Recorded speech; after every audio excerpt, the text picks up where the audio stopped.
Hey everyone, Sports Metal and PonyFan2578 here, and in honor of the final season of Friendship is Magic, I am going to be counting down my personal picks for the top 10 episodes of the show. Everything in the regular universe is fair game, so sorry to all of you Equestria Girls fanatics out there. However, I will be doing a separate list regarding them at some point. I don't know when. We'll just have to see. Now, I will say this. I am fairly new to the brony subculture, as I only just discovered the show last year. I am a bit miffed that I'm jumping into the show just as it's getting ready to jump off the airwaves, and I'm just as sad as anyone out there that it's ending. I remember there being a time when I used to make fun of the show. I say that I discovered it. I mean, I knew of its existence, but I didn't watch it. I just didn't care about it. But then I saw Twilight battle T-Reg on Screw Attack's Death Battle series, and I thought I'd check it out. Before I knew it, I had binge-watched the entire series. The show is amazing. I can't believe I spent so much time avoiding it and poking fun at it.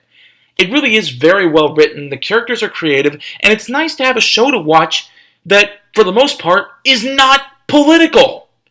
I feel like the show fills a really nice niche for both kids and adults alike, and that's one of the many reasons why I love it. So, without further ado, here are my top 10 episodes of Friendship is Magic. Number 10, Green Isn't Your Color. This was an episode that really caught me off guard with its use of Fluttershy. Up to this point during Season 1, they hadn't really fleshed out Fluttershy's character too much. Well, maybe with the exception of the episode Dragonshy. So it was nice to see her get a moment in the spotlight. The episode also offered a subtle, yet hilarious commentary on the fickle nature of fashion and the fashion-obsessed. Overall, it was just a great episode that taught a very valuable lesson. Never ever be afraid to address your friends with the way you feel. Number 9, Luna Eclipsed. This was a very good episode that gave a proper introduction to my favorite out of the Royal Sisters, Princess Luna. She was both gothic and dark, yet lighthearted and fun-loving in this episode. Exploring the dichotomy of the two sides of Luna's personality is something I feel that they do very well here. Her interactions with Twilight and the ponies of Ponyville are a joy to watch. It also offered a great lesson in not judging a book by a seemingly frightening cover. Number 8, the Cutie Map and the Cutie Remark. Yeah, these are both two-parters, but I loved them both so much that I couldn't just pick one and drop the other one to an honorable mention. These episodes introduce a character that I believe refreshes the series every time she's on screen, and that's Starlight Glimmer. Her friendship with Twilight has been a joy to see unfold and evolve. I also have to give props to the Cutie Map for addressing a major issue of conformity and collectivism in our society, where we rally around groups instead of recognizing ourselves and others for their individuality and talents. You could also argue that the episode tackles the subject of racism and prejudice, and that Starlight hates ponies who have cutie marks. I never thought My Little Pony would go down a socio-political path, but they picked a great one to go down. As far as the Cutie Remark is concerned, it was an intensely fun journey throughout equestrian history, and it made for the perfect finale for Season 5. These two episodes just blended together, and if you go back and look really hard, you can see that Starlight was basically hunting Twilight throughout the season. Number 7, Crusaders of the Lost Mark. Finally, they got their cutie marks! The Cutie Mark Crusaders are characters that you just can't help but root for. Whenever they fell down in the earlier seasons, they got right back up again and continued on that journey. Having a cutie mark be a gigantic overarching metaphor for growing up and going through different stages in life was just a terrific idea. It could represent so many things: puberty, social awkwardness, being bullied, and other such things that are part of the youthful demographic that the show is trying to reach. Heck, it could also represent someone coveting or being envious of something someone else has. But this episode closed that chapter of the CMC, and it was a fitting end to the story arc. It also has one of the best songs in the entire series, We'll Make Our Mark, and the ending of the episode where Spike sends a picture to Princess Celestia, a la the opening of the show, brings the episode to a close in a very fitting fashion. Number 6, Once Upon a Zeppelin. Out of all the seasons of the show, Season 7 has probably been my favorite. It has a lot of great episodes, some of which will appear later on this list. But this one heavily explores the character dynamics of Twilight and her family. Since Twilight is best pony, well, to me anyways, seeing her interact with her family was a complete delight. It was also interesting to get to see Twilight's parents and how their characters develop in the space of one episode. Before this, the only time we had ever seen them was at Shining and Cadence's wedding and Twilight's coronation, and they were completely silent characters. Now we get to see them interact with their family. We also get to witness one of Twilight's greatest freak outs ever. It's just an excellent episode, and one that's very fitting for this list. Number 5, Friendship is Magic. The one that started it all. This episode did an excellent job of introducing the viewer to the main characters. The time on screen between Twilight and each individual pony is very well written and very well paced. The second part of the episode introduces the Everfree Forest, which is a plot device that I feel has waned a lot in recent seasons, and I'd love for it to make a hard comeback in Season 9.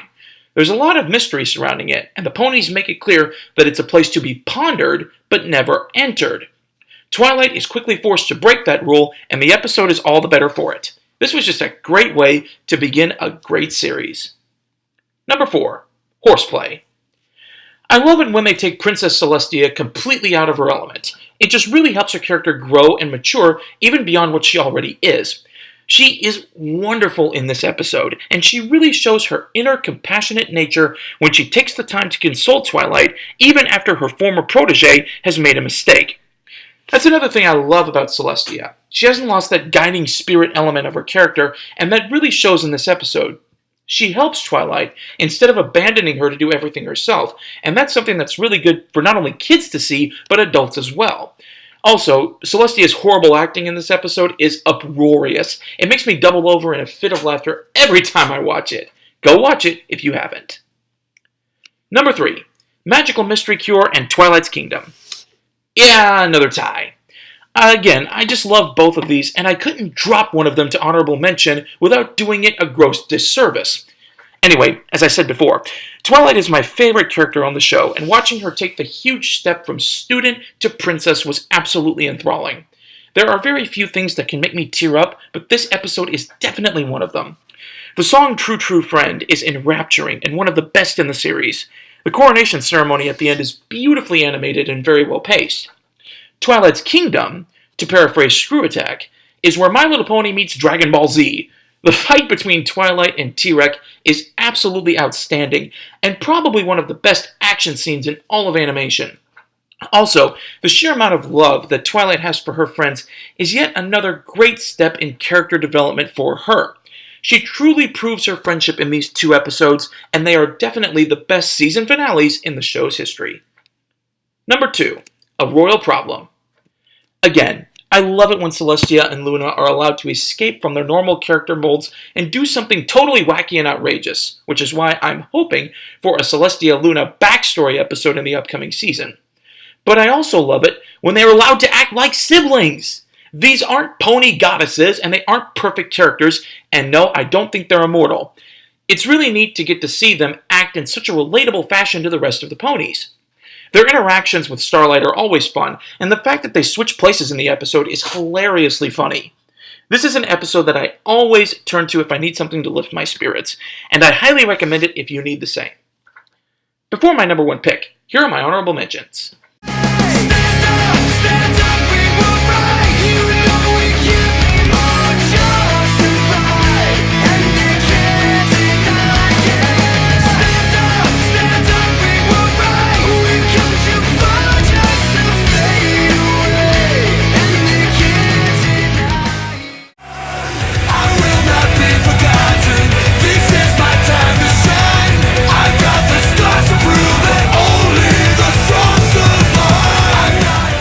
Number 1, Lesson 0. Twilight is absolutely wonderful in this episode. Her descent into madness over something as small as a due date is a joy to watch, and Celestia's subsequent forgiveness is incredibly heartwarming. This episode also gives Twilight's friends a chance to prove their friendship to Twilight, which they do outstandingly. The way they animate Twilight while she's insane is hysterical, and her crazed interaction with the Cutie Mark Crusaders is my favorite scene in the entire series. Twilight has always been my favorite character, and to see an episode where she's taken to Crazy Town is a complete and utter delight and definitely worthy of the #1 spot on this list. Thank you so much for watching. Hit like and subscribe for more sports, metal, and pony content. Season 9 of FIM is just a few short days away, folks, and I, for one, can't wait. Again, thank you for watching. I'll catch y'all next time.